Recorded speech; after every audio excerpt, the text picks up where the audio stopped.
Hey, happy Saturday night, everybody. It's me, your cowboy monk. Welcome back to another edition of Midnight Book Club. We're continuing our journey through Unexplained by old Jerome Clark here. Today, we are taking a deep dive on the history of UFOs and UFO sightings. Welcome to Cryptid Tales, everybody.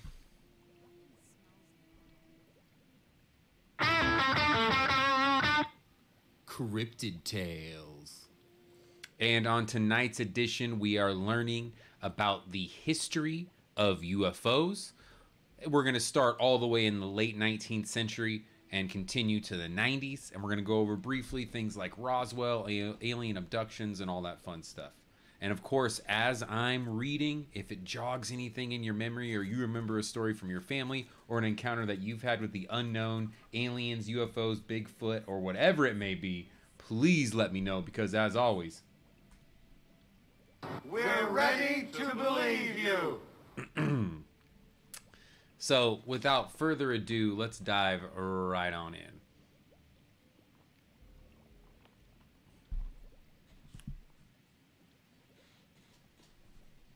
All right, so we're getting into today the history of unidentified flying objects. One January evening, as he was hunting 6 miles south of Denison, Texas, John Martin saw a fast-moving object in the southern sky. When it passed overhead, he noted its resemblance to a large saucer. What distinguished Martin's sighting from many thousands of others is that it took place in 1878. Flying saucers, as a phenomenon, did not enter popular culture until late June 1947, after a flurry of sightings of mysterious aerial discs excited speculation, focusing on, as some thought, secret American or Soviet aircraft, and, as others suspected, extraterrestrial visitors. On the 24th, private pilot Kenneth Arnold spotted 9 disc-shaped objects flying in formation at an estimated 1,200 miles per hour over Mount Rainier, Washington. In a newspaper interview, he compared their motion to that of saucers skipping across the water.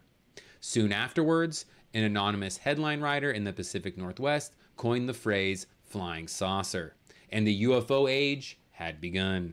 Though unidentified flying objects, the more sober and literally descriptive phrase, thought up by an equally anonymous U.S. Air Force functionary, would not become a part of the public vocabulary until the mid-1950s.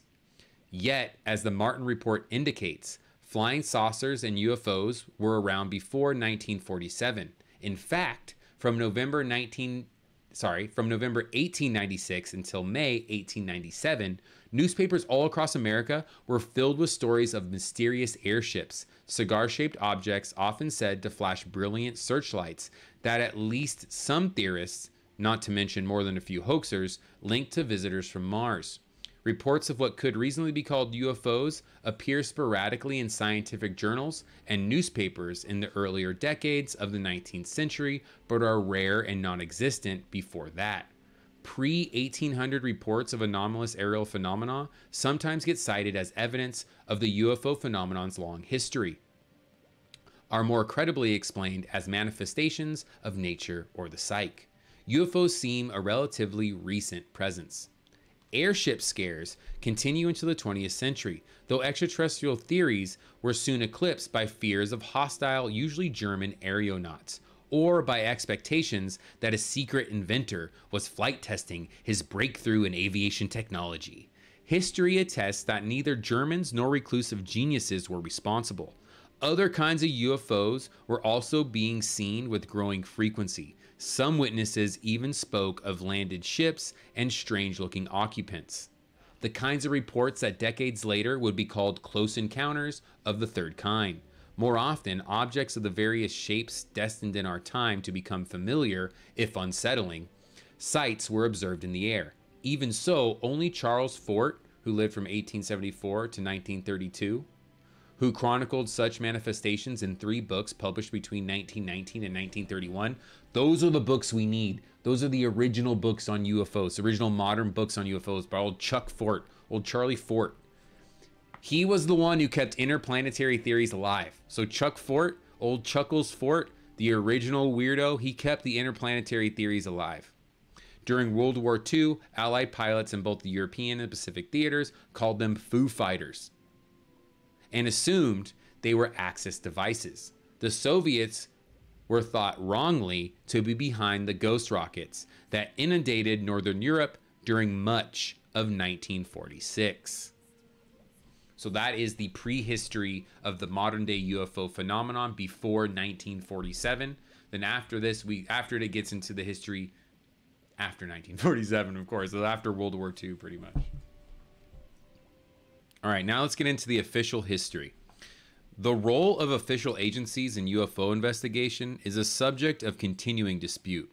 There is indisputably a public history, and there is also evidence of a history concealed by official secrecy. In the public history, the first U.S. Air Force effort to study UFO reports was conducted under the codename Project Sign, set up under the Air Material Command at Wright Field, Dayton, Ohio, later at Wright-Patterson Air Force Base. On December 30th, 1947, Sign investigated sighting reports considered significant. Routine sightings were handled by intelligence officers at local air bases. The first of these was a January 7th, 1948 incident in which a Kentucky Air National Guard pilot, Captain Thomas F. Mantell, Jr., died in a plane crash while trying to intercept something he described in one of his last radio transmissions as a metallic object of tremendous size. Though the Air Force first contended implausibly that this object was the planet Venus, it eventually would be identified as a balloon launched in connection with the Navy's then classified Skyhook project. Oh, the classic weather balloon. The Navy's favorite explanation for anything that might be unidentified in the sky.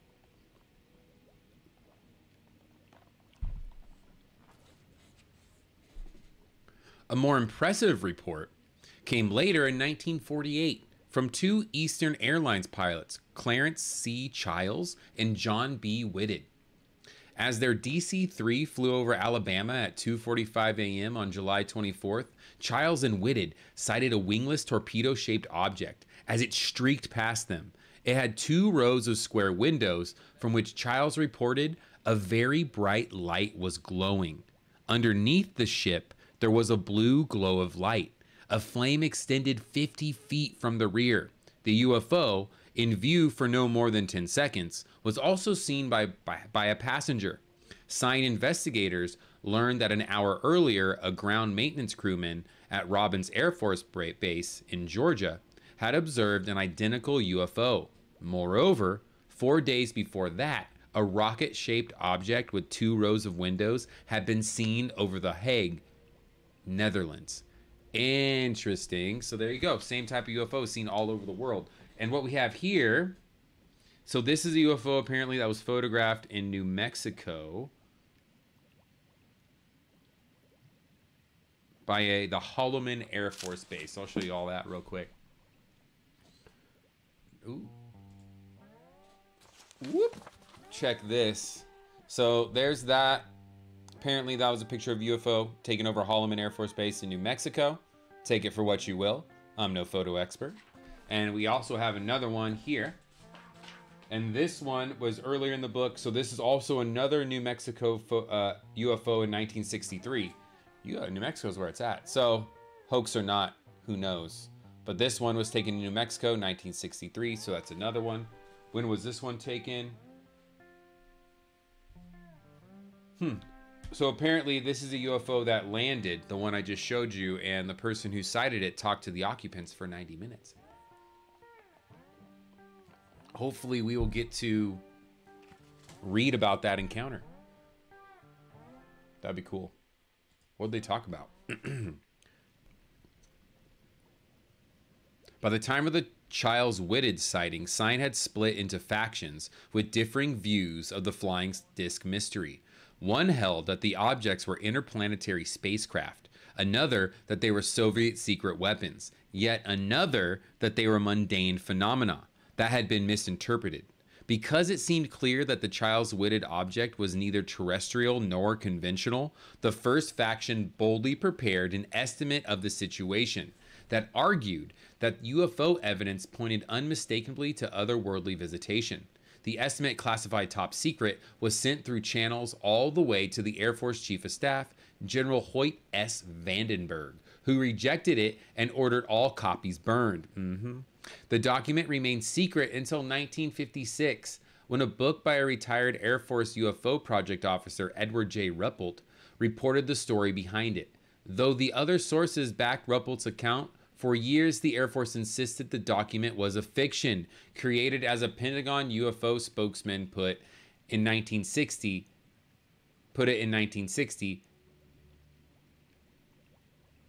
Oh, created by avid saucer believers. That's what the Pentagon's stance was on it. But turns out it was real. In fact, Vandenberg's rejection of the estimate's conclusion led to the dissolution of the ET faction, whose members left the Air Force or were reassigned. So that's crazy. So the first time the Air Force looked into UFOs in 1948 with Project Sign, factions actually popped up, and there was one that believed in UFOs, and then they pieced out after the government was like, no, that's not the conclusion we want. We're not even going to say that conclusion exists. Interesting. Makes sense though. Seems to be the way of things with this stuff. In fact, Vandenberg's rejection of the estimate conclusion led to the dissolution of the ET faction, whose members left the Air Force or were reassigned. The anti-UFO faction now came into prominence. On February 11th, 1949, the aptly named Project Grudge was created to replace the demoralized Sign.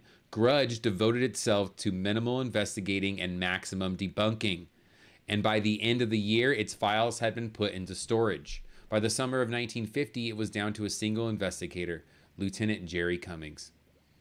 After a series of radar and visual sightings of fast-moving UFOs over Fort Monmouth, New Jersey in September 1951, complaints about the quality of Grudge's work by the head of Air Force Intelligence, Major General C.P. Capel, and other high-ranking officers and officials led to the reorganization of the project by Lieutenant Ed Ruppelt, an intelligence officer assigned to the Air Technical Intelligence Center at Wright-Patterson, became its head. Ruppelt insisted that investigations be conducted without prior judgments about the reality or unreality of UFOs, as it should be. Gotta take it seriously, folks. And under his leadership, Grudge, as it became known in March 1952, Project Blue Book, did just that. By the time he left the project in September 1953, Ruppelt was essentially convinced of the reality of space visitors, and in his memoir of his experiences, the Report on Unidentified Flying Objects, 1956, would become one of the literature's most important works. Oh, we got to pick that up for book club. The Report on Unidentified Flying Objects, 1956, by old Mr. Ruppelt. So that happens. I mean, there's that other guy. Is that Hynek? Is that his name? Who was another scientist on Project Blue Book that became convinced that UFOs were actually something. I don't know. That seems to happen to everyone who really investigated it.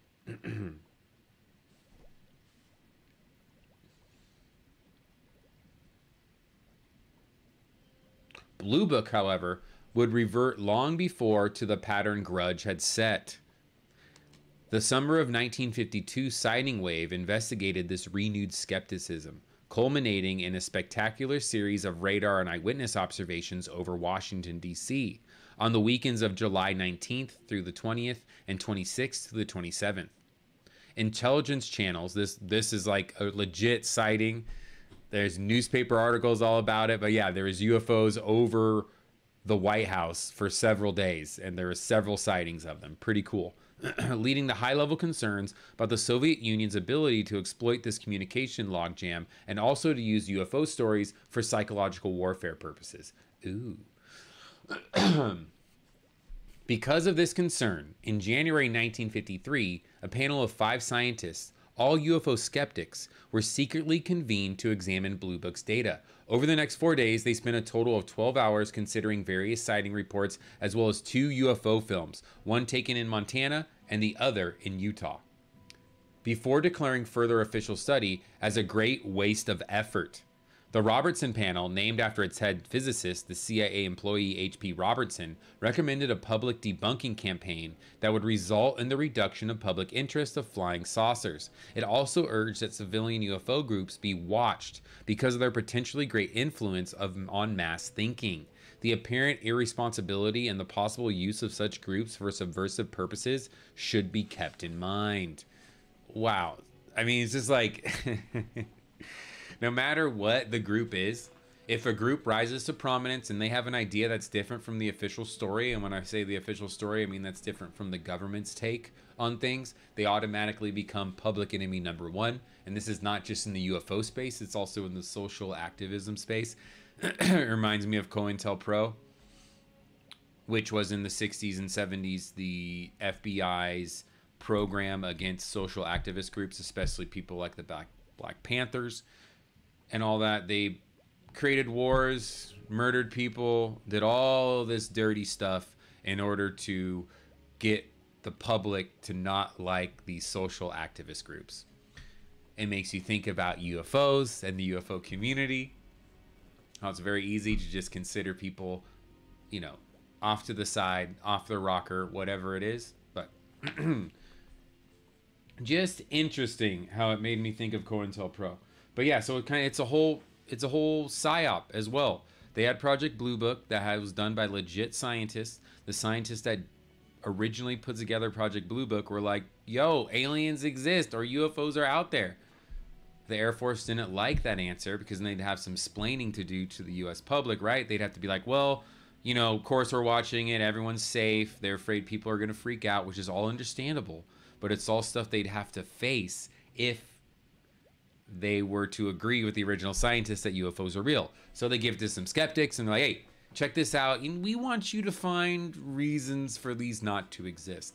And upon the second run through with Project Blue Book, that's where you get explanations like, oh, everything is swamp gas or people are mass hallucinating. All things that happen, mind you.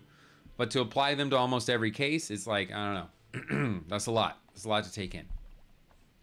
But that is Project Blue Book. I love that they're going over it here, but let's keep trucking. Though the Robertson panel and its recommendations remain classified for years, they would exert an enormous impact on the course of UFO history.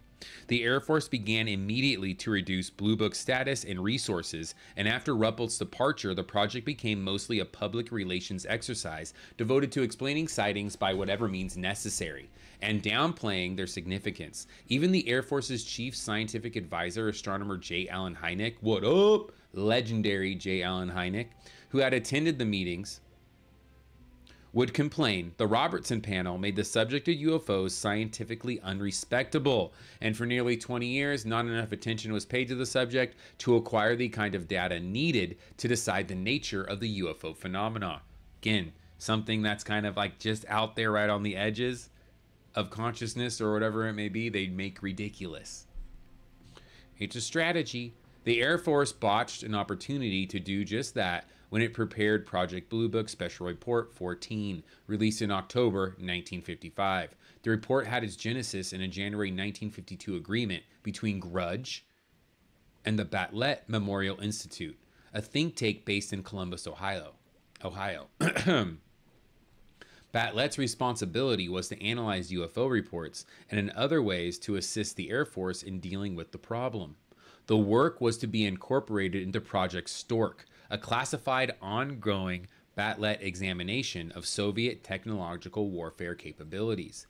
The UFO study officially commenced on March 31st and continued into the spring of 1955. The findings were incorporated into Report 14.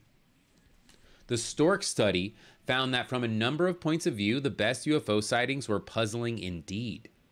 A chi-square test used in statistics to determine whether one thing is truly different from another showed that there was virtually no possibility that unknown sightings were the same as knowns, thus falsifying the hypothesis that unknowns are simply knowns for which there is insufficient information for proper identification. As Stork learned, the unknowns were the cases for which the greatest amount of information was available. And one of the unknown cases is my favorite case, the Hopkinsonville Goblins, an unknown case that Project Blue Book actually looked into, my friends. They could not figure it out. Pretty sweet. That's all I'm saying.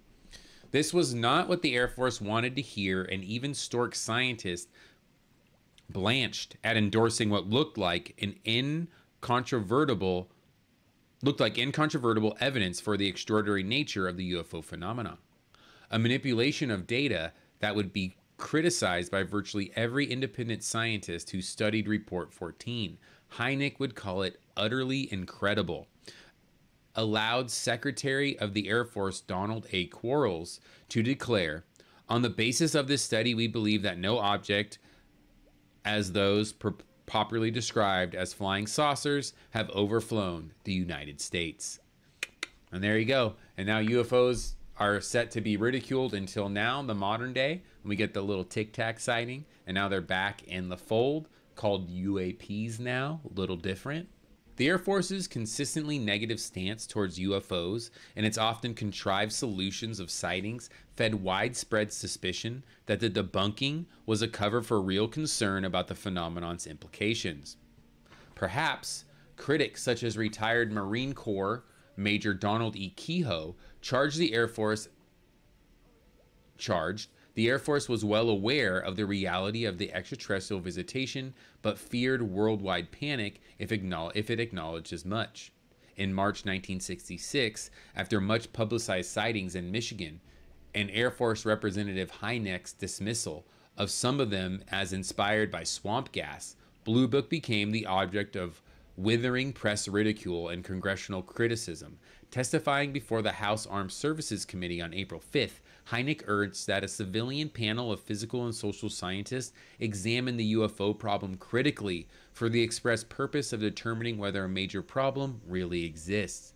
This was a public expression of view Hynek had stated through official channels the year before. Well, what do you think is going to happen to Hynek for suggesting this sort of thing? I mean, he's just going to get let go. Anywho. Whoop, whoop, whoop. Boom.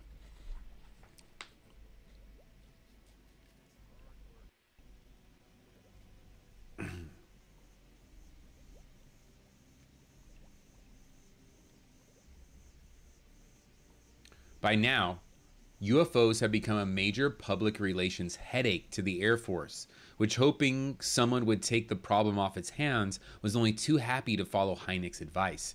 After an ad hoc committee to review Project Blue Book consisting of 6 scientists made the same suggestion, the Air Force entered into a contract with the University of Colorado for what was touted as an independent scientific study of UFOs. Whoop! Let's see what this digs up. Hynek said later that the Condon Committee, as it was called informally after its director, physicist Edward U. Condon, was essentially a setup. Aw, man. Its purpose, knowledgeable Air Force sources told him, was to rid the service of its UFO albatross. Condon made little secret of his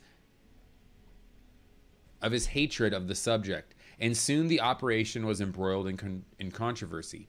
2 investigators who disagreed with Condon's views were fired, and a book co-authored by the ousted David R. Saunders, a psychologist, and a Look magazine article exposed what they characterized as hypocrisy and incompetence within the project. The Condon report, formerly titled Scientific Study of Unidentified Flying Objects, and released in early 1969, came to predictably negative conclusions. Further scientific study of UFOs probably cannot be justified in the expectation that science will be advanced thereby, according to Condon's introduction. Yet, by its own admission, fully 1/3 of its cases were unexplained, even after in-depth scrutiny. Critics such as James E. McDonald, a University of Arizona atmospheric physicist, charged that even some of the supposedly explained cases were actually unknowns. Once again, as with Project Blue Book Special Report 14, an official report's conclusions did not follow from its data. So it was propaganda. They were just trying to get us to forget about it. Forget about it. Nonetheless, the Air Force had what it wanted, an excuse to close down Project Blue Book. On December 17th, 1969, Secretary of the Air Force Robert C. Siemens Jr. announced Blue Book's end and said in words that echoed Condon's that the project's continuance cannot be justified either on the grounds of national security or in the interest of science. So that was the end of Project Blue Book and the end of the government's official above ground stance on UFOs. From here on out, the government would be like, they don't exist. We already researched them, but we know from recent happenings over the past several years that they did continue studying UFOs. They had a UAP program. They had a program to study UAPs, unknown aerial phenomenon, which is basically the new word for UFO. Much less cooler word than UFO, but what are you going to do? So that's where the government studying UFOs in the light of day ends, and it goes into the shadows. But on to the UFO phenomenon after 1947. UFO sightings are worldwide in scope and vary little, if at all, from one nation to another. The most commonly reported UFO shapes are discs and cigars. Recent years have seen growing numbers of reports of boomerangs and triangles. A significant number of sightings are simply of points of light in the night sky. Such sightings often have conventional explanations: Venus, meteors, passing aircraft, but in some instances, the behavior of the lights defies such mundane accounting. So, this picture I'm about to show you guys now, this was taken by one Mr. and Mrs. Paul Trent of McMinnville in Oregon, and this is a spot where UFOs are sighted quite frequently, which is pretty cool. So if you're from Oregon, you know that spot, let me know. I want to hear about some UFOs out there. But here is a picture that Mrs. and Mr. Paul Trent took. Paul Trent McMinnville. In McMinnville. Whoop! There it is, huh? Look at that bad boy in the sky. These ones are always hard for me to believe. It kind of looks like you just chucked a frisbee in the air and took a picture. But I'm not one to call the Trents liars. I don't know them. So. More photo evidence. But not typical of our typical cryptid tales. The UFO section's got a lot of pictures, so that's nice.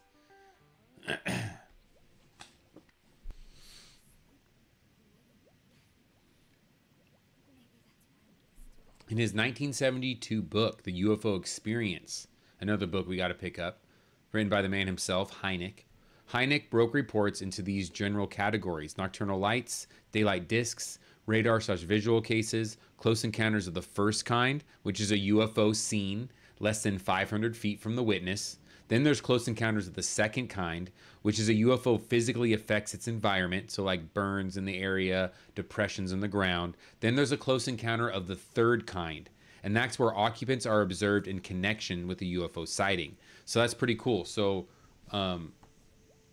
whenever you hear that, I mean, I know it's made famous by the Spielberg movie Close Encounters of the Third Kind, right? So now you know that's when you actually encounter a UFO's occupants, and that's a close encounter of the third kind. The best evidence for UFO as extraordinary physical phenomena comes from a radar visual case and close encounters of the second kind. And remember, that's where UFO physically alters the area that it appears in. Among the former is a remarkable incident that occurred over several hours between August 13th and 14th in 1956 at two English bases run jointly by the Royal Air Force and the US Air Force. Unidentified targets traveling at high speeds were tracked on air and ground radar and seen visually by earthbound observers and pilots in flight.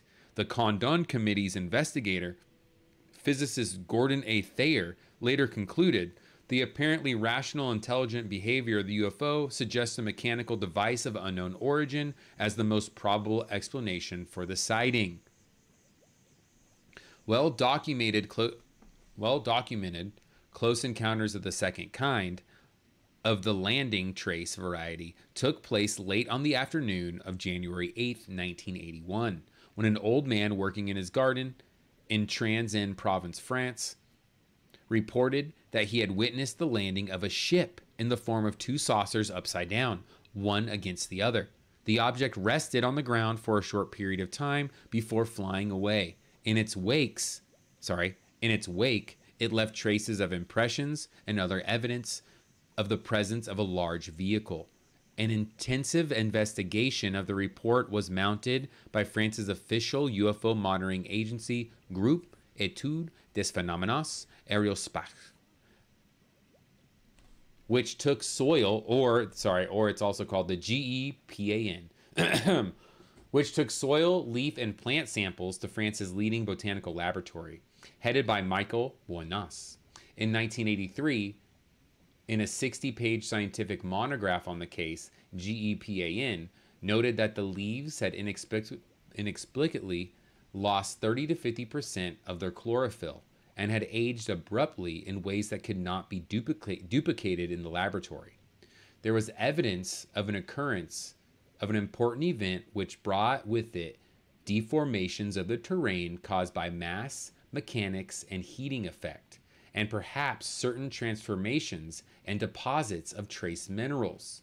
For the first time, we have found a combination of factors which conduce us to accept that something similar to what the eyewitness has described did take place there. So that French farmer did see something. All those fancy words to say they agree with the French farmer. He did see something land in the field, or at least from the physical evidence that we have.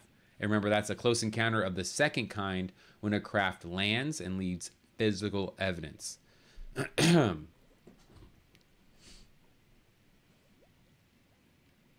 By their nature, close encounters of the third kind, CE3s, are the most bizarre, but they're also the freaking coolest UFO claims, and the ones most likely to inspire sensationalistic publicity.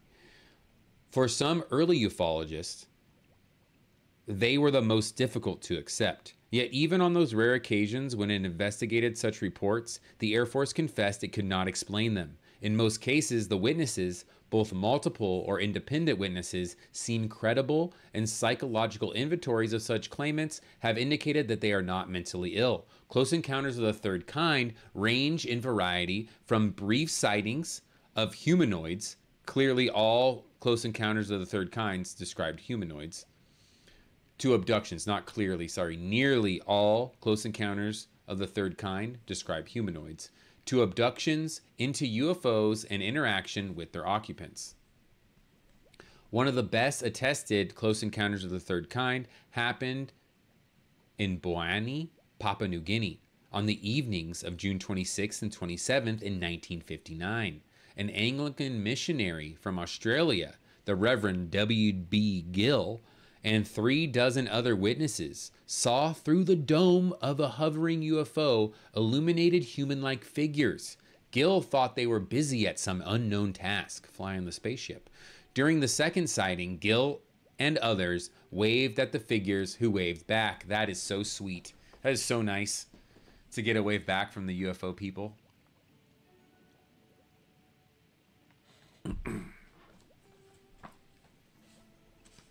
So that is the UFO phenomenon after 1947. Gets a little weird, gets a little wacky. We start getting more reports of the close encounters of the third kind, which are actually seeing UFO occupants.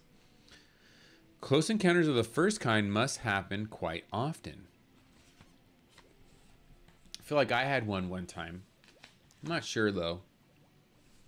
I think about it sometimes, though. I was like camping with my friends.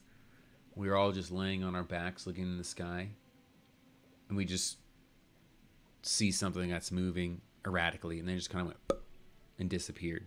So I don't know what it was, but it could have been. Anywho, theories about UFOs. Until the mid-1960s, two interpretations of the phenomenon dominated the controversy about UFOs. Early speculations about secret weapons largely died out in the 1950s. One was that UFOs were nonsense. In other words, all explainable as hoaxes, misinterpretations, or delusions. And the other was that they were extraterrestrial spacecraft. The champion of the former school was Donald H. Menzel, a Harvard University astronomer. The latter's champion, Donald E. Kehoe, an aviation journalist. Both wrote influential books and articles arguing their positions and claimed powerful allies in science, government, and the military. In the latter 1960s, some ufologists began considering new approaches to the UFO puzzle. John A. Keel, whoop whoop, best weirdo ever, a New York writer, and Jacques Vallée, a French-American theorist trained in astronomy and computer science, suggested that UFO reports, particularly those of the high strangeness variety, were more indicative of paranormal phenomena than of nuts and bolts, flesh and blood visitors from other planets. In UFOs, Operation Trojan Horse, 1970, a wonderfully weird John A. Keel book, called the UFO intelligences ultra-terrestrials and characterized them as ill-intentioned demonic beings from other dimensions of existence. Vallée's Passport to Mongolia, 1969, linked modern flying saucers to earlier traditions of fairies and other supernatural entities. In later books such as The Invisible College, Messengers of Deception, and Revelations, he added conspiracy themes to the mix, hinting that secret groups were manipulating the phenomena for their own purposes. Well, I don't know if they're secret groups. I mean, you call the CIA a secret group. I definitely think inside our government there are groups that manipulate the UFO phenomenon for their own purposes, whether it be for cover-up purposes or whatever. There's a really good documentary called Mirage Men, and it follows people who are hired by the government to attend, not the government, branches of the military, to attend UFO conventions and the like, and spread truth and misinformation at the same time to make the UFO community look a little more crazy than it is, but also it harbors some truth if you dig deep enough. Very cool documentary, definitely worth checking out. Mirage Men. Mirage Men. And Jacques Vallée. We got to get all his books that were mentioned. The Invisible College, Messengers of Deception, Revelations. We got to check all that out. Other ufologists considered the occult school to be too speculative for their tastes, but agreed with Keel and Vallée that the key to the mystery lay in the most bizarre reports, which traditional ufologists obsessed with credibility and documentation and evidence had ignored or belittled. Contact claims suddenly became respectable. Not as literally believed accounts of interplanetary encounters, but as visionary experiences shaped by the personalities and cultural environments of the visionaries.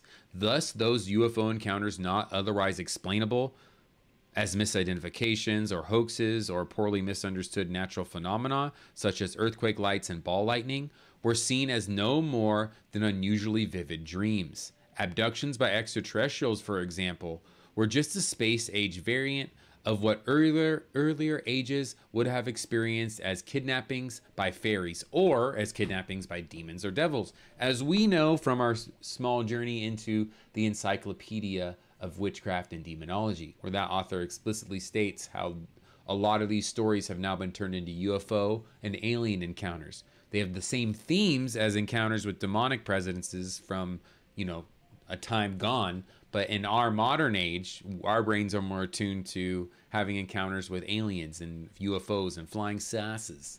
It's very interesting. I love that. I love that kind of evolution of our folklore, of our consciousness. Jerome Clark and Lauren Coleman's The Unidentified in 1975. Hey, Jerome Clark, he's one of the writers of this book. They have another one. Oh, this is The Unexplained. Oh, wow. The Unidentified in 1975 was the first book to argue this position. Later books by French authors Michael Monnier, Gerard Boffel, and Jacques Brucker, and most influentially England's Hilary Evans, would make the psychological hypothesis, as it came to be called, a major force in the world of ufology, especially in Europe. Makes sense that line of thought takes place in Europe, because in Europe was where the worst of the witch trials were going on, where the worst of superstition and all that was happening. So it makes sense that this school of psychological thought on UFOs really takes hold in Europe. I mean, but what do I know? I mean, I'm just connecting loose dots here. Excellent. So that was theories about UFOs. Next, we're going to jump into UFO crashes, cover-ups, and controversies. In the United States, however, enthusiasm for occult and psychosocial approaches had mostly passed by the late 70s. Well, not anymore. One reason was that the release of many heretofore classified UFO reports retrieved through the Freedom of Information Act reminded ufologists of the radar visual cases and other impressive sightings. That had excited their interest in the subject to start with. Related to this was revived speculation about an official cover-up. Kehoe and other early critics of the cover-up suspected the Air Force of hiding dramatic sightings and interceptor pilots as well as films and radar trackings of UFOs. Few credited widespread rumors that the Air Force possessed more positive proof of extraterrestrial visitation, such as the remains of crashed saucers and the bodies of their occupants. And here we are. Just recently, another whistleblower came out claiming to know about a program the government has that has crashed flying saucers. Much like the story of Bob Lazar, believe him or not, he has a very similar story of being part of a program where the government has crashed flying saucers. My favorite thing I heard about Bob Lazar recently, because I'll be honest, I don't even know where to put him on my believability scale. It's all over the place with me. I mean, I want to believe, of course, but you got to take it all into account, right? With old Bobby Lazar, a theory I heard about him recently that made me go, you know what? Could be. I'm leaning more on the fence towards old Bobby's telling us something here. To me, it's like, of course the government would pick some, like, no, not to me, of course. After hearing this, the person was like, of course the government would pick someone like Bob Lazar because no one's going to believe him when he comes out to say anything.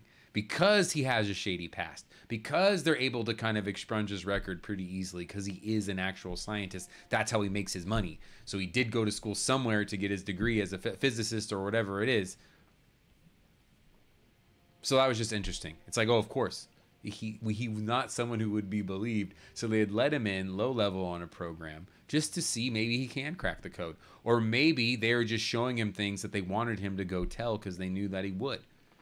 Who knows? Or maybe it's all nothing. But that reminds me of old Bobby Lazar. I love that guy. We love him, don't we, folks? Is he telling us the truth or not? In the 1970s, veteran ufologist Leonard H. Stringfield started collecting reports and interviewing individuals who claimed knowledge, sometimes firsthand, of such events. Two other ufologists, Stanton T. Friedman and William L. Moore, concentrated their attention on one particular episode, the alleged crash of a UFO in Lincoln County, New Mexico, in early July 1947, and pursued the first in-depth investigation of what Stringfield had dubbed a retrieval of the third kind. They interviewed nearly 36 individuals who were directly involved and also spoke with another 50 or so who had indirect involvement. A few years later, a Chicago organization, the J. Allen Hynek Center for UFO Studies, conducted its own inquiry, bringing the total of sources ranging from area ranchers to Air Force generals to 300. The Roswell incident, so called because of the Air Force's initial investigation was conducted out of Roswell Field in Roswell, New Mexico, emerged as a central concern for American ufology. In the mid-1990s, the Roswell incident had become a staple of popular culture, playing a crucial role in the widely successful 1996 Invasion from Outer Space movie Independence Day. Whoop whoop!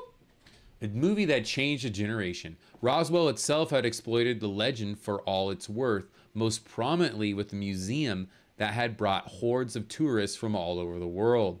The U.S. Air Force had responded with 2 official reports, claiming that the incident grew out of a misunderstanding about a secret balloon project. Again, a secret balloon project, guys. That's all it was. Known as Mogul. The idea that the bodies are recovered comes out of a people's faulty memories of test dummies being used in parachute experiments in the 1950s. Well, when you read some of these reports from eyewitnesses who saw the bodies, they don't look like no human test dummies.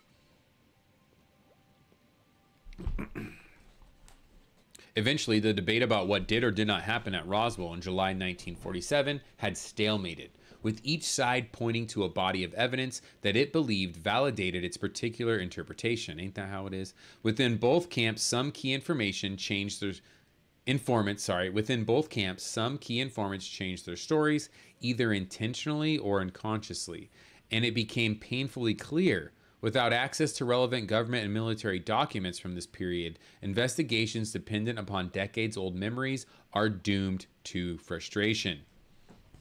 And here, of course, is the famous picture of Major Jesse Marcel holding the debris from the flying saucer. Now, this was taken afterwards, after they released, saying, after the military or the Air Force, retracted their statement. So, of course, you know the story of Roswell goes. UFO crashes. Air Force next day is like, UFO just crashed, y'all. Something unidentified. Day after that, they're like, no, it was just a weather balloon. When they state that it was just a weather balloon, they released this picture of, you know, one's with the sheriff of the town. This is a picture with one of the soldier boys, Major Jesse Marcel. And this is apparently the debris that they found. But what's interesting about this debris here, now, if you are to believe the son of the man in the other famous picture with this debris, and I'll put that up if you're watching the YouTube version of this. The son of the man, there's another famous picture where this guy, a guy's holding the Roswell debris. The son of that guy remembers that night, the night before the press conference. And if you are to believe him, he states that his dad came home, woke him up in the middle of the night and said, hey, Billy boy, I don't know if that was his name, check out this crazy material I found. You're probably never going to be able to see this again in your life. I'm your dad. I want to show it to you. I want you to experience what I just experienced. Tells the kid it came from a UFO as well. They go into the living room. It's this piece of metal. No matter how they crumple it up, it automatically smooths itself back out every time. It's like a piece of wonder metal to the kid. He remembers this forever. This is what he reports to people. And what he says is that the pictures you see here, they've already switched it out. They switched this stuff out with an actual weather balloon. And it's reported, I think, by Major Jesse Marcel and by the sheriff, who's also in one of the pictures. They were told you have to go pose with this stuff and say that this is the material that you found, when it in actuality was not the material that was originally found. So if you're going to believe those guys, that's where the cover-up started, with the materials. Oh, whoops, now we're here.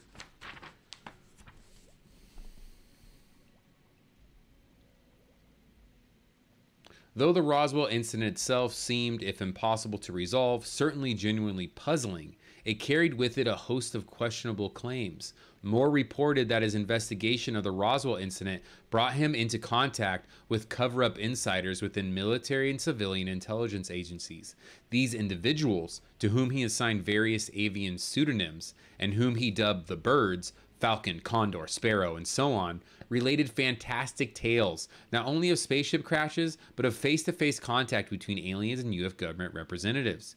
The Birds promised, in their words, a truckload of documents to support these incredible allegations, but produced only a handful of pieces of paper, including pages from a briefing book supposedly prepared for President Jimmy Carter. Few serious ufologists regarded these as anything but fraudulent, though it was not always clear who was doing the forging.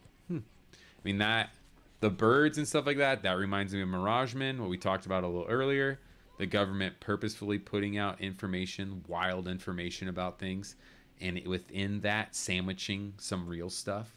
So these guys that, the dude was talking to, these government informants, could very well have been telling him some true stuff, just sandwiching with stuff that's so unbelievable, no one's going to take this guy seriously. The most notorious document arrived on one day in December 1984 in an envelope postmarked Albuquerque and sent to the Moore associate Jamie Shandera with no return address. Inside the envelope was a roll of 35mm film. Yep, we all know this one. When developed, was found to contain a portion of a presidential briefing document dated November 18th, 1952, allegedly written by Vice Admiral Roscoe H. Hillenkotter. It purported to inform President-elect Dwight D. Eisenhower of 2 UFO crashes, one in Roswell in 1947, the other along the Texas-Mexico border in 1950, and of the existence of Operation Majestic 12, MJ-12 for short, consisting of prominent figures in intelligence, science, and the military who oversaw the study of wreckage and the corpses of extraterrestrial biological entities, or EBEs. So this is where it gets interesting with Majestic 12. I've got an interesting relationship with Majestic 12 only because it was the most exciting thing I ever read about when I was like little and into this stuff. But then as you read more about it, it's kind of hard to walk with it all the way. I'm not debunking it outright. It still seems like a pretty legit document sometimes. Not that I know anything about that stuff, but it feels legit. But when you look at the list of the people involved in Majestic 12, either his name's not on there purposefully, but to me, just knowing, you know, the history of the CIA, the history of like where the actual United States shadow government started after World War II, when the CIA was founded by Allen Dulles. There's no mention of Allen Dulles in the Majestic 12 papers. That man was a power-hungry psycho who created a mind control program, who might possibly could have had a hand in the assassination of JFK. To me, and there's a great book if you want to get into all this called The Devil's Chessboard, about the founding of the CIA and how a shadow government works. Very interesting, all about Allen Dulles. So after reading that, I was like, dude, when I was learning about Majestic 12 again, when it was reignited into investigating UFOs, and I started reading about the Majestic 12 again, Allen Dulles doesn't appear on any of the rosters for the Majestic 12. So for me, it's kind of like, that's a mark against its credibility, because Allen Dulles would be on that freaking list in this time. He was the master of secrets. So, but I digress. I don't know. Maybe he was left out of it because his Allen Dulles was all about the real hardcore political stuff, assassinating leaders, you know, drugging American citizens and trying to mind control people. So he had his whole own thing going on. So maybe they left him out of it. But I don't know, man. It just makes me think. When a copy of the briefing paper came into the hands of British ufologist Timothy Good, who claimed an unnamed intelligence source had given it to him, Good announced as much to the British press. Moore and Shandera released their copy at the same time, in May 1987. And the result was a furious controversy and massive publicity, including coverage in the New York Times and on ABC Television's Nightline. The FBI launched a probe out of its offices in New York City and Los Angeles, but was unsuccessful, as ufologists were, in getting to the bottom of the matter.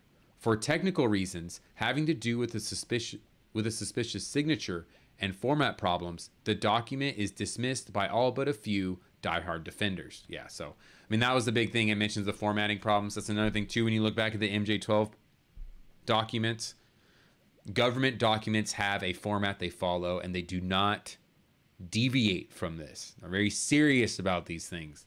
And some of the documents in MJ-12 are just formatted like totally not officially, totally kind of like unprofessionally. And if we're dealing with secrets of the highest order, you bet your butt that those bureaucrats are going to dot every I, cross every T, and that red tape is going to be perfect. So that does bring in the credibility of the papers. But hey, everyone makes mistakes, right? So maybe there's just some mistakes here because the information was so exciting, it made people make mistakes. I don't know. Okay, cool. The future of ufology. Recent years have seen the growing professionalization of UFO study.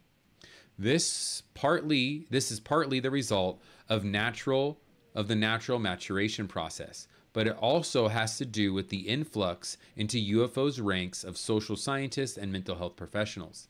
Intrigued by UFO abduction experiences reported by apparently sane and sincere persons, in the early 1990s, systematic work on the phenomena commenced as efforts were made to determine whether such experiences were internally or externally generated.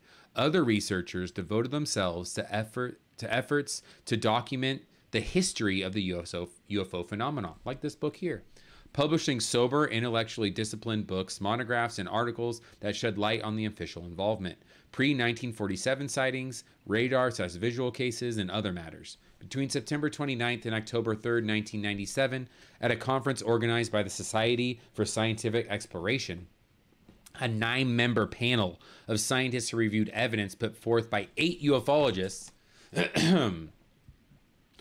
from 4 countries urged renewed scientific attention to the UFO phenomenon. Some reports, the scientists said in a public statement in 1998, continue to divide conventional explanation. At the same time, the rise of the internet, along with growing visibility of UFO lore in mass culture, has brought with it a flood of rumors, hoaxes, paranoid speculation, and general silliness. Ufology, for all good and ill, is in the midst of one of its liveliest periods. In the meantime, the solution of the UFO mystery seems nowhere in sight, nor does the sort of concentrated, well-funded scientific scrutiny that would make such a solution possible. And what's absolutely wild about that last statement that I just read, that was written over 30 years ago. This book was published in 1990. We are in the exact same place that we were 30 years ago. I'm telling you, it's cycles. It started in the 50s. It's the big UFO craze. The government investigated with Project Blue Book. The government said, hey, no such thing as UFOs. We're not going to study them anymore. So they studied them in the dark with their UAP program. After that, fast forward all the way to almost modern times, 2000s-ish, several years ago, when the Tic Tac video was released, and that one dude came out saying he was in charge of the unidentified aerial phenomenon program that the government had been running for several years, unbeknownst to the public. And we have the Tic Tac video. So, I mean, look, yeah, we get a little further. Now the government's like, okay, UFOs exist. But that's basically all they're saying. They're saying they don't know anything about them. We're in the same spot. There's a lot of interest. But is there a lot of serious scientific stuff going into it? I know the Blink-182 guy's got his foundation looking into it. I know Jacques Vallée's still out there doing his thing. There's that really good documentary called The Phenomena, but these are all private, independent sources. We're still not getting anything from the big bad boy himself, the branches of government and military that would know stuff about this stuff, or at least be able to clear it up for us a little better, I feel like. But I digress. That's my 2 cents on the whole thing, on the history of UFOs, but super interesting, especially from where we are now. In the most recent history, I mean, super exciting stuff. The Las Vegas alien encounter that happened recently, which mirrors the Flatwoods Monster and is also exactly like the Hopkinsonville Goblin encounter. And then the most recent whistleblowers saying that there is a program that the government runs that has crashed UFOs and possibly bodies, which kind of puts positive light on old Bobby Lazar's story. So will more come out? I certainly hope so. But will we figure this out in our lifetime? I don't know. This might just be a mystery we're never supposed to figure out. Just keep inching closer and closer. Who knows? So also, to go over my believability score for what we read earlier, or what we just read with the whole UFO phenomenon. For me, I'm going to have to go 90%. 90% on the believability for the history and timeline of UFO sightings that we just went over. It was really interesting getting in the Project Blue Book. I didn't know that there were 3 versions of it, starting off with the first government agency to look into UFOs was SIGN, and they concluded that UFOs were out there. After that, the Air Force was like, no, that's not the conclusion we want, so they made Project Grudge. Project Grudge was led by a group of scientists that the Air Force said, hey, let's try and debunk everything, and that they did. Then the semi-open-minded Project Blue Book was next, and that was kind of like a mix between Project SIGN and Project Grudge. All of these projects were researching UFOs. Project Blue Book, while there are a lot of explanations that go with like swamp gas and other kind of, natural phenomenon that are hard to understand, there were still a large number of those cases that went unexplained. So for me, I'm 90% on the UFO phenomena. I'm 90% on the contactee phenomena as well. If you ask me, the Hopkinsonville Goblins, Alien Vegas incident, and the Flatwoods Monster all happened. All semi-legit sightings that happened that included the things like you see a light go down, then you have a close encounter of the third kind. So fun stuff today. Thanks for joining me. Hope you all had a great time. I know I did. I'll be back Wednesday morning for Sunrise Book Club. We'll chit-chat about the weird and unknown some more. And then Thursday, of course. Well, I won't be actually. I'm heading off. I'm taking off to the river Wednesday and Thursday, but I will be back next Saturday. So that's the next time you'll see me is Saturday. Thank you all. Have a good rest of your night.